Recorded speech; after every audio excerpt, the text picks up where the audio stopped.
People have to go to work. There are people in other countries. And also note that we will be recording this event as well. Okay, for those not familiar with Same Skies was started in 2015 as a collective for the West Yorkshire region. And as of 2020, we have morphed into a think tank and we have various avenues that we wish to pursue. As of right now, our AMP is the most predominant. AMP, just to let you know, stands for Alternative Manifesto Process. And it's coming up with new ideas and good ideas for the first West Yorkshire mayor who will be elected in May 2021. And this is roughly, if you are familiar with the politics going on in the North now, is roughly the same job that Andy Burnham has in Manchester. So we're looking to do the same here. Okay, so I'm not going to actually introduce the speakers. They're going to start and introduce themselves. But if you would, Mandy, you are the first up. And if you would go ahead and unmute and get started. Yes, thank you very much. I'm unmute, right? Okay, good. I just wanted to be sure. Yes, thank you very much for the invitation to today's event. I'm very happy to share some of my experiences from Germany's local and regional politics with you. Maybe just a few words for you to get me known. I'm a historian working on my PhD thesis at the moment. And although my thesis is about the relationship between the new women's movement in Germany and the unions in the 1980s and 70s mainly, that there are just even connections to our today's topic, because a lot of things that are relevant in that case, and maybe also thinking about yesterday's International Day against Violence Against Women. For example, everything that is about shelter for battered women, women's health problems is very much in the local politics area in Germany. And so here one can already see that the German federal system gives a lot of opportunities for the cities and regions to take care without a nationwide program. And maybe coming back to today's topic, I'm engaged in local politics for more than 10 years now in different positions in our German Social Democratic Party. It's the SPD. Well, it's not, we don't have a lot to celebrate at the moment, but we keep on fighting. And since the beginning of last year, I've been the leader of our local SPD group. And now I'm also member of our local council in my hometown. Just to mention it, it's UDEM. It's even worse to speak in English, I think, than Friedrich-Ebert-Stiftung. So I leave it there. Besides, I'm working as a trainer for political education, especially with grown-ups, for the Kommunalakademie of Friedrich-Ebert-Stiftung. That means we support local politicians who volunteer a lot of their free time, and we offer different kinds of trainings for them on everything they need to do their job as good as possible.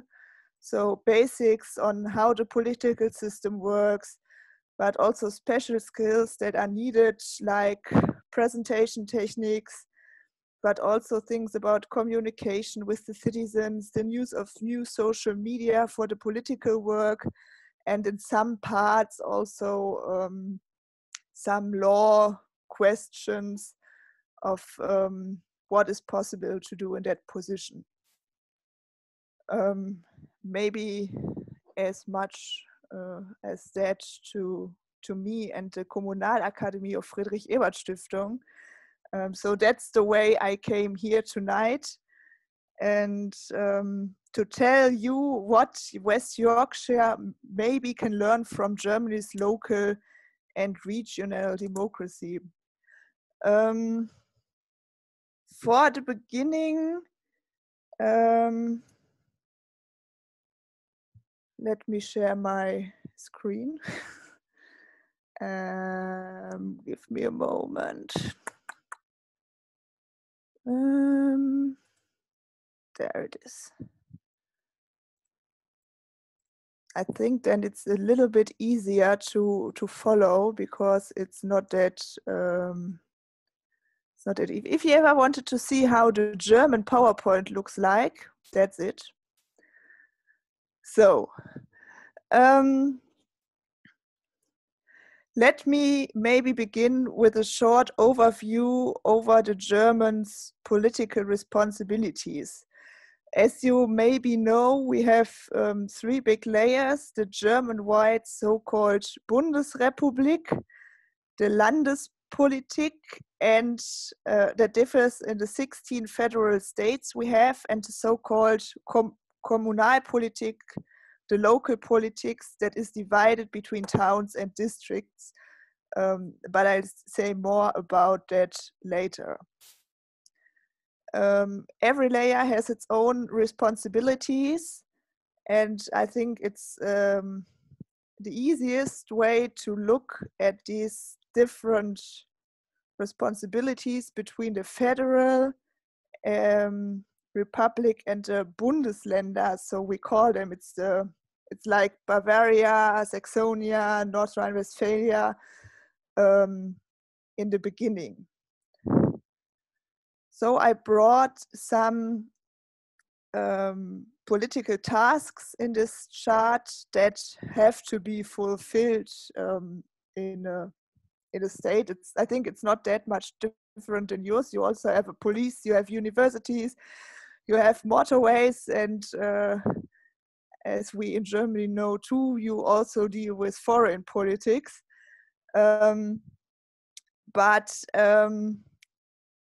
Here we already see that the responsibilities are already divided into things the Federal Republic is responsible for and things the Länder are responsible for. So this list is not complete, but it gives some examples.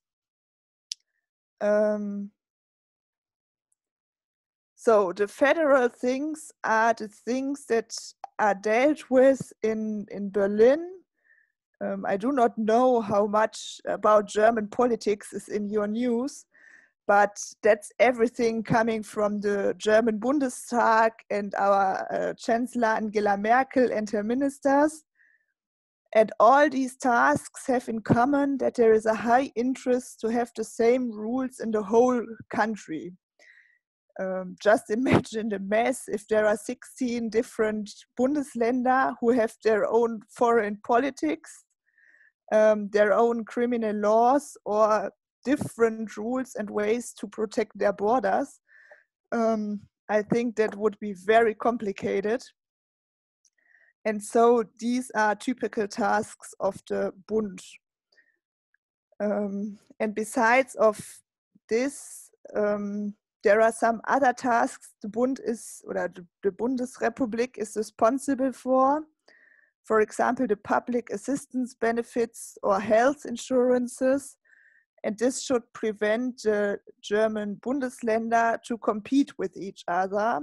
And as there are some Länder who are richer than others, make sure everyone who needs any help gets it, no matter if he or she lives in the richer Bavaria or in a poorer Saxony. So this is what you can see in the first column. In the second, you can see some tasks the German Bundesländer are responsible for. One of the most important things they are responsible for is is the whole education system, starting with schools, and well, not even ending with universities. But every land can decide which kinds of school they want to have. For example, if they want to keep on grammar schools, modern secondary schools, or comprehensive schools. So there are a lot of different kinds of schools in Germany. But it's also about how long the kids visit the primary school, how many universities there are, and how much money they can spend on research and teaching, how many students can take part. And this is very, very important for the Länder. And in our Germany's constitution, the Grundgesetz, it's also said that the Bundestag is not allowed to interfere there. So it's a very holy grail for the 16 Bundesländer. But, and then we are again looking at the local politics too. This is a thing the Länder are responsible for too. And I'll tell you more about it in a few moments. But before, I just want to mention that there are also tasks where Bund and Länder work together. So it's, for example, the support of economy, work politics, or environmental politics. And we also see it in the actual Corona situation. So there is every few weeks there's a meeting with the leaders of the Bundesländer and Angela Merkel, who try to find a consensus so that there are nearly the same rules in whole Germany. So, well, sometimes it works better. In the summer it didn't look that good, that there was a consensus between the 17, but now before Christmas I think there won't be that much differences between the Bundesländer. Yes, and there are a lot of tasks that I did not mention yet, and that is because they are the responsibility of the local politics. And in this area, we have three kinds of duties a local community has to deal with. And that's a bit complicated because but it's important to understand because it's also about a lot of money. So we have the first ones that are the so-called mandatory duties as directed. They have to be fulfilled in a very special given way. For example, these are all the things about registration, the payoff of public assistance benefits, or the execution of elections. So if I need a new passport, it looks the same like the passport in Berlin or in Hamburg. It's the same procedure everywhere. And so no matter where you are in Germany, this always happens in the same special way, although the cities are responsible for it. And then there are duties, and that's the second one, that have to be fulfilled, but the cities and districts can decide how to do it. For example, there is a right to childcare for every child from its first birthday in Germany. But if the child spends its time in a day nursery or in a kindergarten, that is something the city or the district will decide. I will show you some more examples after I told you about the last category of duties. the voluntary ones. Here the local communities can decide if they want to do something, and if they decide yes, they can also decide about the how. The biggest problem in that case is that most of the money that is needed to fulfill them has to be spent by the cities and districts themselves. So if there is no money because of low economic rates or a big crisis, they cannot offer anything. And if we switch to the next slide, you can see that the voluntary duties, it's the third column, also involve public transport, libraries, swimming baths, museums, or the promotion of trade and industries. So, of course, most cities have, at least in their centers, some kind of public transport, but they have to bear the costs themselves. And so if there is no money, they have to shorten it. And there are especially villages in the countryside where no public transport exists. And to say it clear, most budgetary funds have to be spent in the mandatory duties.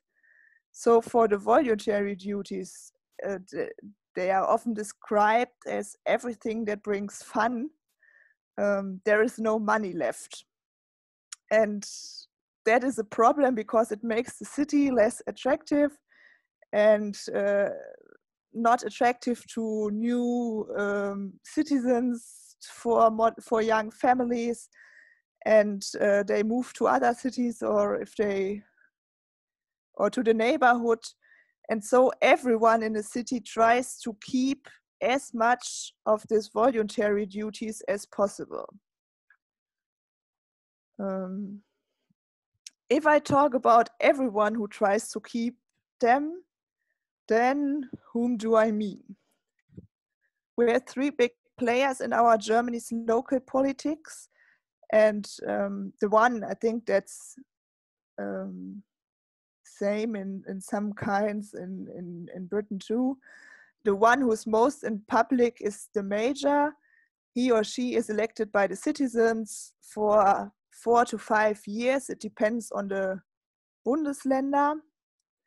And he or she is a paid official during that time and has 3 big jobs. The first is to represent the city, lead the administration, and he or she is the head of the city council. And there he or she is also allowed to vote, but as all the other members, he or she also has 1 vote only. I have a short look at the time. I hurry up. I told you it's a lot. The council is elected by the citizens too, also for 4 to 5 years. And the difference to the mayor is that the members are unpaid and do their jobs in the free time. Therefore, they get a representation allowance. How much is also depending on the Bundesland. And all big decisions are made here that touch the city. For example, where a new building area should be developed, or what happens with the swimming bath. And just to give you a feeling, in bigger cities, the council meets around about every 4 weeks. In smaller towns, like the one I live in, it's every 6 to 8 weeks. And then we have the last player, the administration. That's the people who work in the city's guide hall as their main job. Some are officials, and they deal with the everyday business. So exposition of passports or driving licenses, sale of the city's building sites, marriages, newborn children, and all that. And they but they have another function. They also prepare the meeting of the council by making proposals on topics that should be dealt with. for example, if they get to know that the school needs a new roof, they check out how much does it cost, who can make it, who can take care for it. And then the council comes to a decision, and afterwards it's their job to implement the decisions made. And yes, let me maybe say a few words about the difference between cities and districts, because I think it's important if we talk about the financial resources in the next step. We have smaller cities in Germany, let's say under 100,000 inhabitants, that are combined to districts.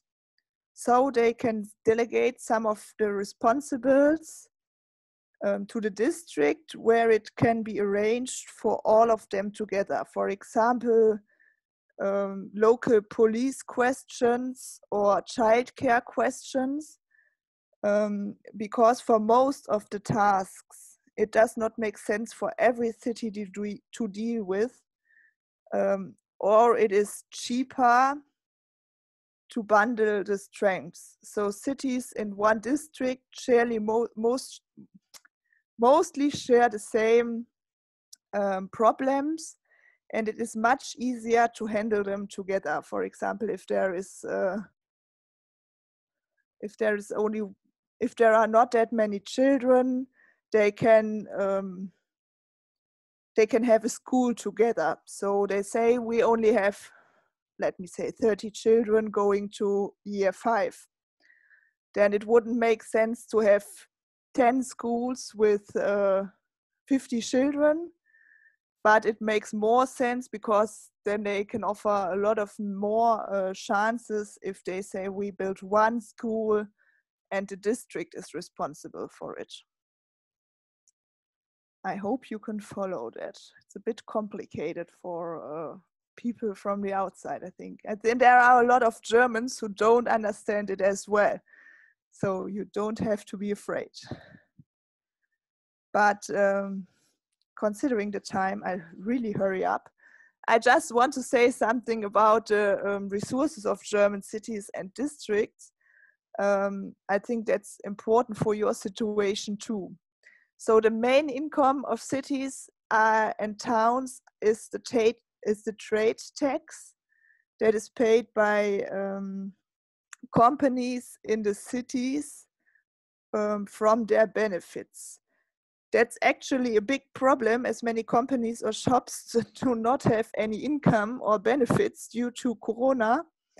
And that's a big problem for the next year's budget. We're still waiting for information on compensation from the Bund.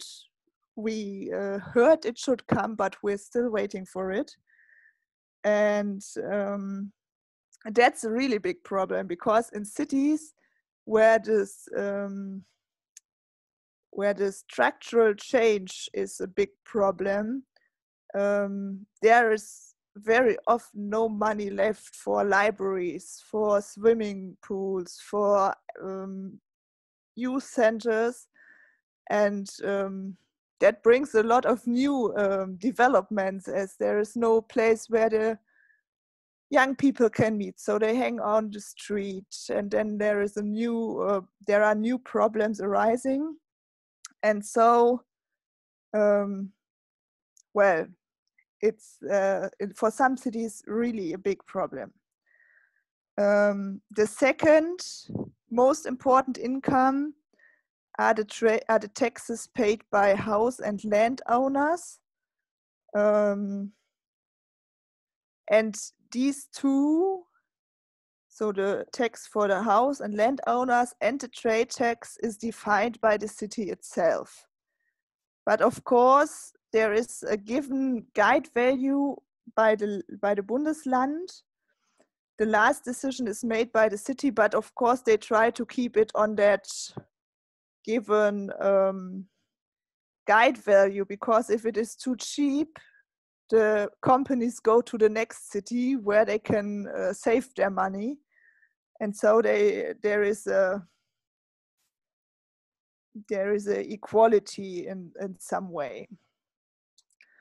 And then we also get some grants from the Länder and the Bund to fulfill the mandatory duties.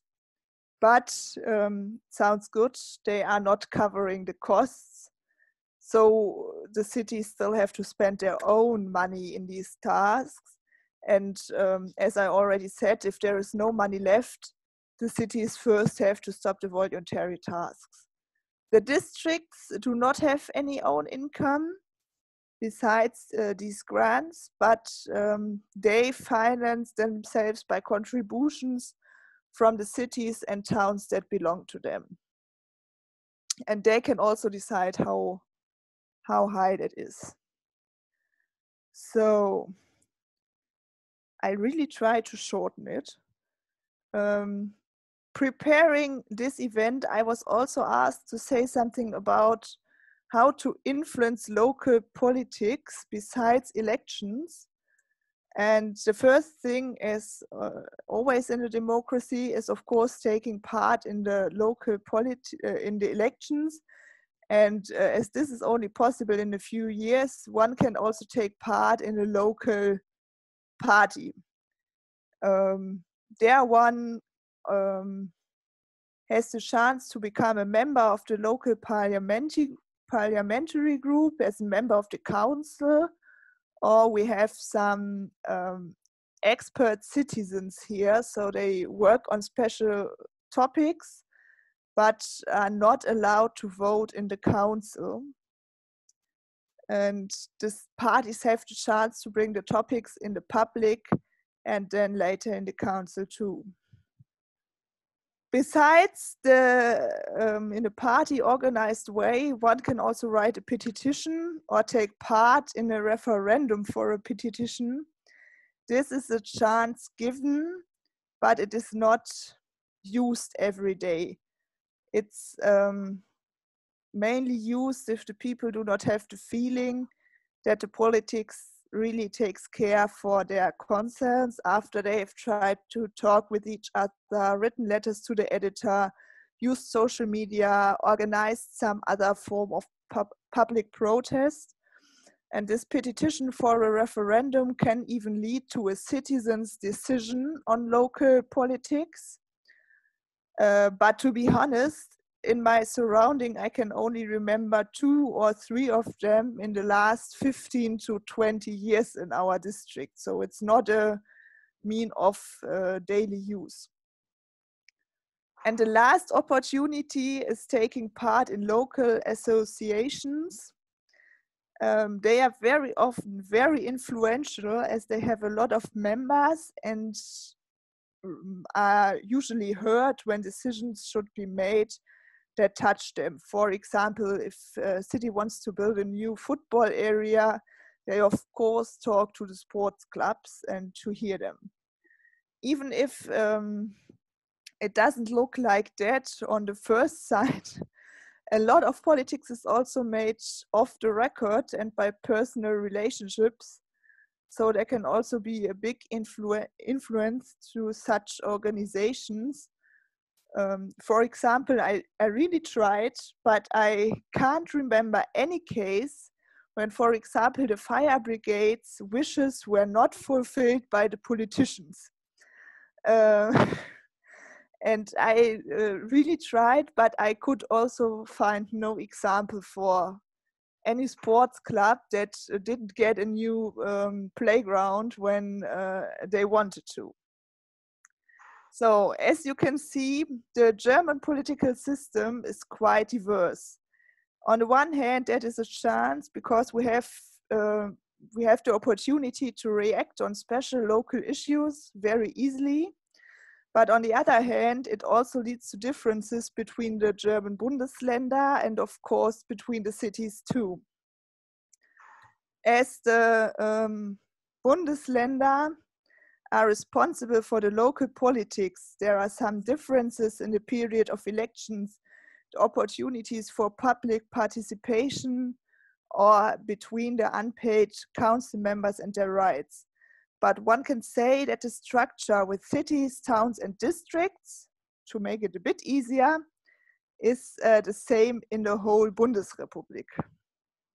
The bigger problems are shown on my last slide. There are some Bundesländer who want to be more independent than others. Bavaria, or as we call it, Bayern, is they're a very good example. They have a very big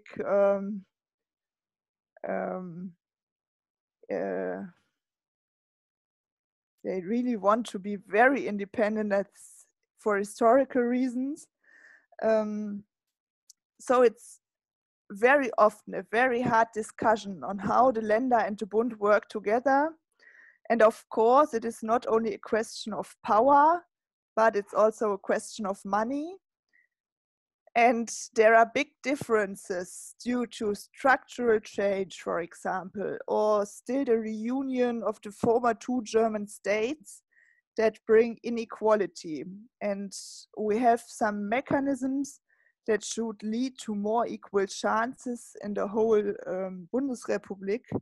But it is always a very hard and big decision for every Bundesland why they should spend their hard-earned money to support others who in their eyes do not work hard enough. But the most important thing, and that I come to the end now, from my point of view, is that they keep in touch anyway. And therefore we have institutions too between the Bundesländer. It is called the Ministerpräsidentenkonferenz, again, quite good in difficult words, where the prime ministers of the Länder meet. And we also have organizations where the majors and heads of the district administrations meet. So they always keep in contact and in exchange. Maybe that far, I know it was a lot, but I hope I could give you a short overview over the German political system. And I'm already seeing that there is a lot going on in the chat. And if there are any questions, I'm looking forward to the discussion following. And thank you very much until here for your attention. Yes, thank you so much, Mandy. That was quite informative. Yes, I will do a clap also, because that was, I mean, a lot that I didn't know. And it brings up a lot of questions about what we can do here moving forward. Before we get to Christos's summary of FES, is there anyone who would like to ask Mandy a question? Or Andy, did anyone raise their hand? Sorry, yes, there is now. Reinhard, and then, so Reinhard, then Andy Walker. Yes, can you hear me? Okay, I'm Reinhard. I live in Leeds. I'm actually German, and I listened to it and I learned a lot about my own German system. But I wanted to ask a question because I think that is also important. As far as I understand, there is a certain formula how much the government, the central government, federal government has to give to the Länder, the states and the municipality of certain tax income. And I think that is important to understand, because my understanding of the British system is that it basically depends on whatever the central government decides they want to give to the municipalities, they will give them, but there is no clear formula. So it's very much the power of the central government, which has, I think, control in the UK of over about 90% of the tax income, which is another sign of the high centralization in this country. Thank you.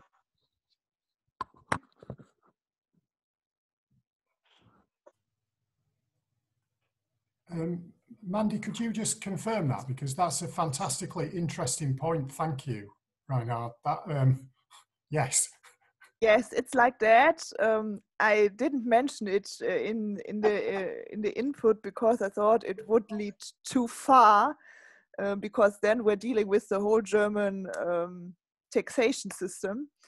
But, and I'm no expert in that, but yes, there are special rules that write down how much money is spent to the, and especially which tax is spent to the Federal Republic and to the Länder, and how they share it. Yes, but for the local area, the most important income is the trade tax.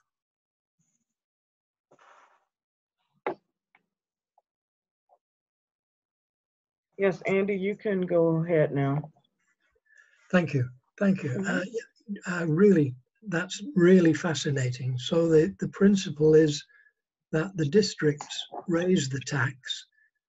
Do they raise all of the tax and send what they agreed up to the federal level, or does it happen the other way? Sorry, that wasn't my question. It was just following on from Reinhard. My question was, how many levels are there between the citizen and Angela Merkel? Is there just 3 levels of civic society? And is there any room for a citizens' assembly in a formal role?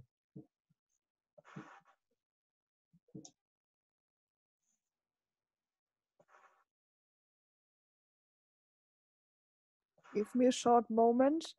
No,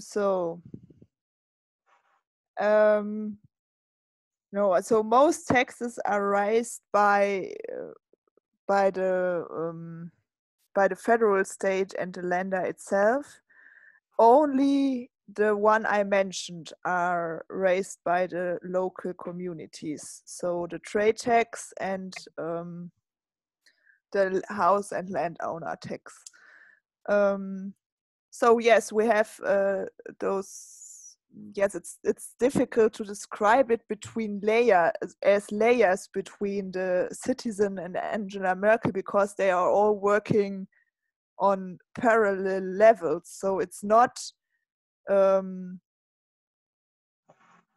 like a decision first has to be made in the local council and then in the Bundesland, and then it is allowed to be dealt with in the German Bundestag. So it's so if you have a topic, you have to check who is responsible for it, and then you have to contact the right member of parliament. So if you have any question on foreign policy, no one in a city would be able to help you, because that's completely not their business, and it's also not the business of the Bundesländer, but it's the business of German Bundestag. So there is no, you don't have to go all these layers. You can directly contact your local member of parliament to help you. Does that answer your question? Yes, it does. Okay. Yes. Yeah, I was interested to see how close the citizens are to the decisions. I wondered if there's a formal role for citizens' assembly anywhere. No, they are often used in local politics, because there, of course, are big decisions made that touch them directly. So if there is a school bus, for example, or if there is a library, people feel it more directly than if there is a new law on European level or European cooperation. So we don't have it that much in Bundes or Länder politics, but mostly on local area. I just may chip in here, Andy, because I know what you mean with citizen assemblies, which is a foreign concept mainly for Mandy. There is no specific constitutional role for this kind of instrument, but I think some Länder and some ministries have already implemented citizens' assemblies as kind of the decision preparation mechanism on certain issues, but it's quite unknown yet. In comparison with the UK and Ireland, Germany is far behind on assemblies. Sorry.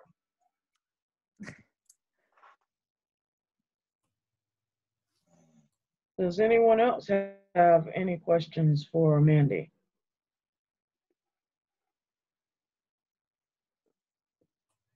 I do, but for some reason I can't put my hand up. I don't know why that is. Because you're the host, maybe. Okay. Yeah, okay. So I have all the power anyway. So I was interested in, well, many things actually. You mentioned expert citizens. So could you say a little bit about what that is? Yes. In our we have not only the city council, but we also have some special committees dealing with special topics before the meeting of the council and preparing it. For example, a special committee dealing with all questions on schools, with dealing on all questions of public transport and traffic questions. And in these boards or committees, it's possible, so there are members of the council working together there, but it's also possible to ask so-called expert citizens to cooperate. So they are asked by the parliamentary groups to join them. And the idea is that they bring a special knowledge in a specific topic. For example, we have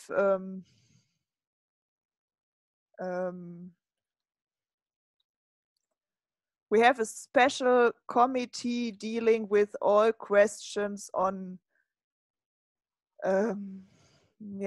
construction. I don't know if it's the right word, on construction questions.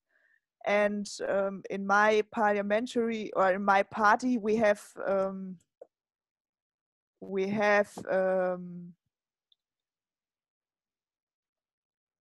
roofer who really is an expert in that. And so we asked him if he likes to join this committee with his expert knowledge. So I'm a historian. They can tell me everything about building a house or building a street. If I hadn't my father who was working with it, I would not have no idea about it. But so there is a chance he can work in this committee, and he's also allowed to vote there. And the committee makes a proposal for the decision in the council. So he can take part on this process, and the final decision is made in the city council. So it's a chance to,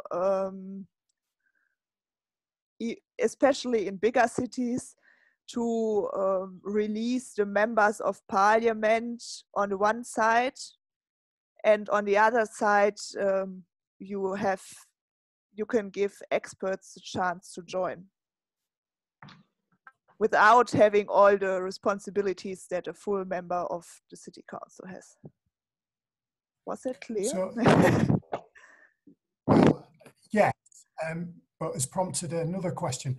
So is the relationship between the expert with the political party or with the council, the organisation?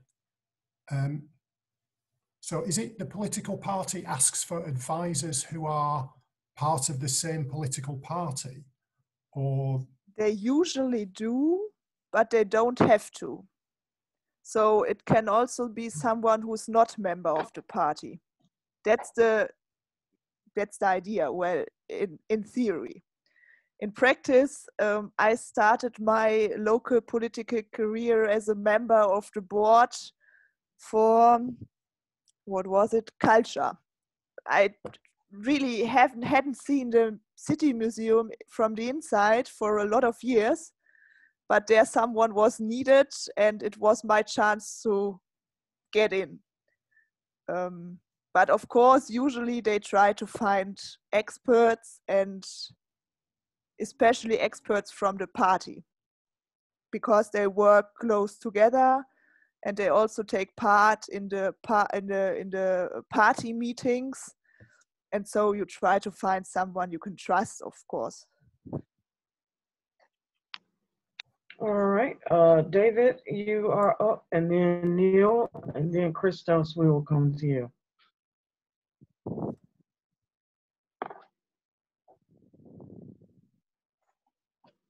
David? Hi, yeah, it's actually me that's going to ask the question. One of the challenges of British local government is the low turnout in elections. It can be, 25% is a good one. And I just wondered if the German system was any better in actually engaging people in just that really basic democratic process. It's difficult here too. We just had our local elections a few weeks ago, and it was very good this year.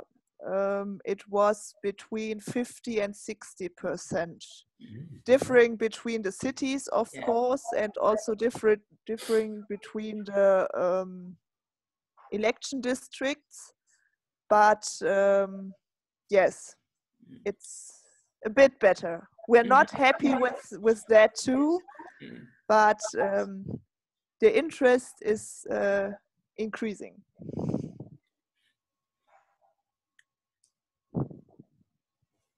Thank you. Yeah, thank you. Okay, Neil.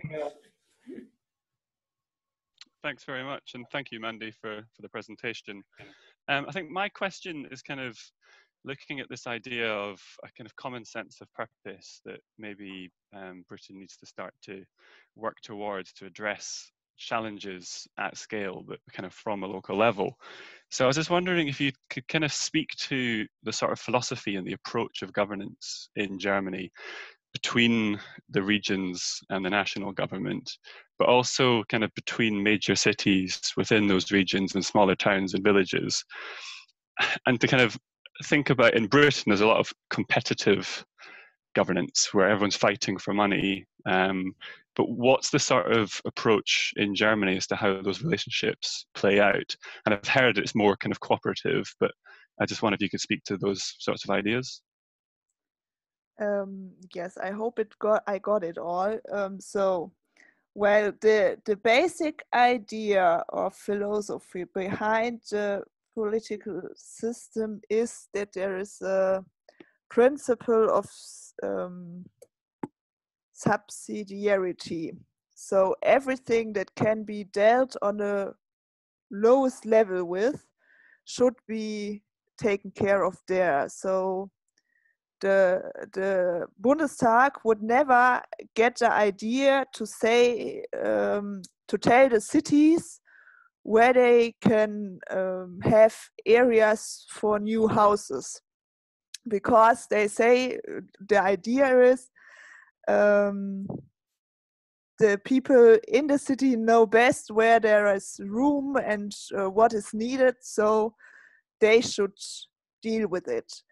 And of course, in some points, the cities compete with each other. So a big topic is always the costs for childcare. There are some cities that can afford to not raise any costs for childcare, and others that are not that rich have to take some money from the parents to make it possible. And of course, the cities compete, but it's in a little, but it's not that hard as it maybe sounds now. So I don't know any family who lives in a house and is settled in the city that says, oh no, now I have to pay 150 euros every month. Let's sell our house and look for a new one 10 kilometers in the neighborhood. So it's a decision. So it's a fact that maybe influences the decision if you want to buy a house there or someone else. But if you are settled once, I think it's not that much a question. And so there is, and in a lot of points, the cities also work together. For example, dealing with public transport, it wouldn't make sense to say at the border of the city, so here we are, here's our border, the bus stops now. So this is a classical topic the district deals with too, because then they make plans for the whole area, and that connects also all cities. And they work also together in the education system. So, well, it's not competitive governance in the first way. Thank you, Mandy. Thank you so much. Christos, if you would, please. Thank you, Tiffany, and thank you, Andrew, and thank you all for being with us through this kind of tedious material. To be frank, I grew up in Germany and a lot tonight. And I wanted to thank also Mandy for giving me this insight into the German system. And let me give you a bit of context in closing that session. You need to know that Germany is a very young state. It came together in 1871 for the first time, and it was smaller nations coming together. So you have this kind of feeling of being on a local level. You have a local identity very strongly. You have it in Bavaria, you have it in Saxony, and that forced upon the German federal state as it is today this very complicated system of different levels of governance. And it helps on the one hand to make it clearer who's accountable. I do know who's responsible for a decision on a certain issue. It makes life for people also sometimes difficult. Try moving with a child who goes to school from one Bundesland to the other, which is quite complicated and it can be difficult for a child. But it also helps in building up a culture and a philosophy, and I'm coming to Neil on that, of compromise. Because you have different coalitions and different alliances of not parties, but also levels of governance. So you do have the levels of the cities and towns working together against the federal level, despite party differences. And you have Länder, the regional level, in a clash with the federal level because they have different interests, not because they're in different parties.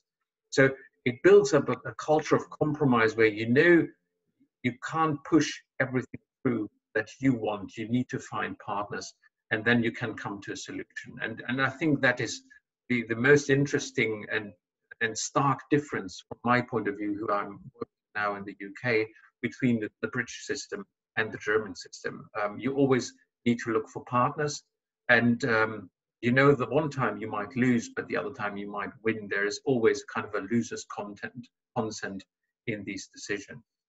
That is my take coming or going out from this debate. And let me finish on a more personal note.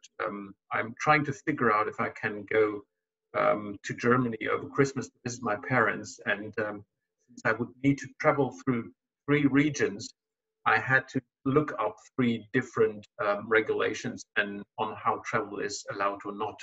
So sometimes the German system can be really tiring.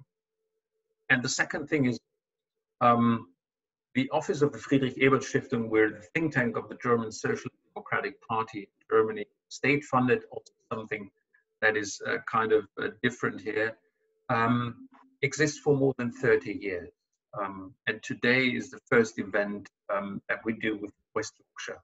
And it took a pandemic And it took an old friendship between me and Ian, who I'm dearly missed in this evening, to be honest, because we met at university. Because we have different interests on the one hand, but a common interest on the other hand. We both love football. So we met there. We re-met again when I came to the UK, and we managed to get this this event started. And I really, really hope that it won't be the last. And I really, really hope that we can do something in real life again, because I'm tired of my screen. I'm sure you're tired too of your screen. With that promise, I hope that all of you have a lovely rest of the evening. I wish you, if we don't see each other again before Christmas, a very lovely time until then.